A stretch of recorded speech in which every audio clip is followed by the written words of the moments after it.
Lumière TV filɛbagaw ani ɲakuma Mali kɔnɔ Mali kɔ kan aw ni ce aw minnu sɔgɔlen bɛ Lumière TV la su ani kile walisa ka aw kunnafoniya fɛn min y'aw kunnafoni wagati o seli ni ye.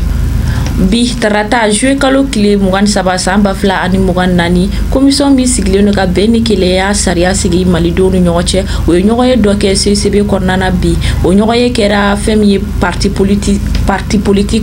maaw ani commission mɔgɔw cɛ aw ni ne an ka jɛ ka Amadou Sala Touré ani Thérèse Dion ka sɔrɔlenw lajɛ ɲɔgɔn fɛ. An bɛɛ bi basigi de fɛ. Basigi u ko de ma lakana kɔnɔna la ko sécurité aw ka nazarakan na o de hukumu kɔnɔ k'a ɲini maliyɛn bɛɛ k'u bolo di ɲɔgɔn ma an badenw kumana o an ka sabali an ka sɔn an ka jɛ dimi b'an kan a ma nɔgɔn dɛ mɔgɔw y'a fɔ so in kɔnɔ yan a ma nɔgɔn dɛ wuli ka jɔ ka kɛ a ka jira an na an k'a faamuya an ka jɛ n'a ye an ka sɔn nin taabolo in de b'a to lafiya bina jamana kɔnɔ n'o kɛra tuma caman aw b'a ye basigi bina hakilisigi bina wa mɔgɔw bi ɲɔgɔn tɛgɛ minɛ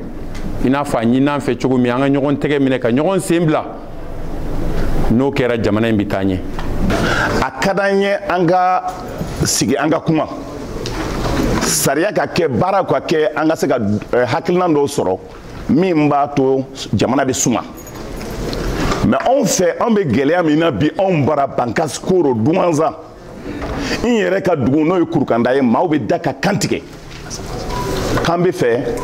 dɔw bɛ yen bi an bɛ yɔrɔ min an bɛ sɛnɛ de nɔfɛ sɛnɛ bɛ se ka kɛ cogo di an dɛsɛnna sɛnɛ ka kɛ kɔngɔ b'an na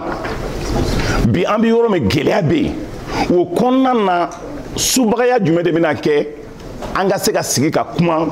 k'a fɔ an ka don da kelen fɛ an ka bɔ da kelen fɛ o kumaw bɛ na kɛ cogo di parce que dugudenw ko k'an k'a fɔ aw ye olu bɛ fɛn fɔlɔ min nɔfɛ pour que an ka sigi ka kuma olu ka se k'u ka sɛnɛ kɛ fɔlɔ olu ka se ka courant sɔrɔ olu ka se ka daladumuni sɔrɔ olu ka se ka taa dugu la ka segin ka bɔ dugu la ka na mais bi nin bɛɛ tɛ se la ka kɛ ko an b'an to bureau de kɔnɔ ko est ce que aw b'a dɔn min bɛ kɛla o la ko aw b'a kalama wa. Olu bɛ fagala cogo a b'a kalama nin centre kɔnɔ an bɛ yɔrɔ min bi plus de 200 mois kelen kɔnɔ ko a b'a kalama wa donc président ko k'a f'i ye Mayiga parce que i y'o balimakɛ ye k'a fɔ an k'a lajɛ n ka tɛ donc réellement gɛlɛya min b'o kan olu b'a ɲini o solution de ka sɔrɔ n'o solution b'i bolo olu sɔnna olu ma deli ka sɔn ka marifa yɛrɛ ta mɔgɔ kama donc k'a ka ɲɛw ma solution ka sɔrɔ maintenant a bɛna kuma ninnu fɛ cogo di pour que u ka marifa to yen u ka marifa da u k'a to an k'an ka sɛnɛ kɛ u k'a to an ka balo u k'a to an ka danbe ka segin a ma an ka hɔrɔnya ka segin a ma k'o b'o de ɲini i fɛ n'i bɛ se k'o kɛ an b'i accompagner n'a tɛ se k'o kɛ an kɔni an bɛ to Ala bolo.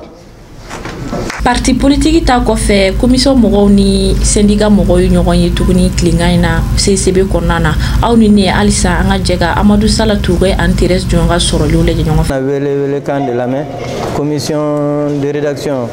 de la charte nationale pour la paix et la réconciliation nationale u ka wele kan an nanu de lamɛn an ka lafasatɔn tɔgɔ la an b'u fo weleweleli in na an y'o de fɔ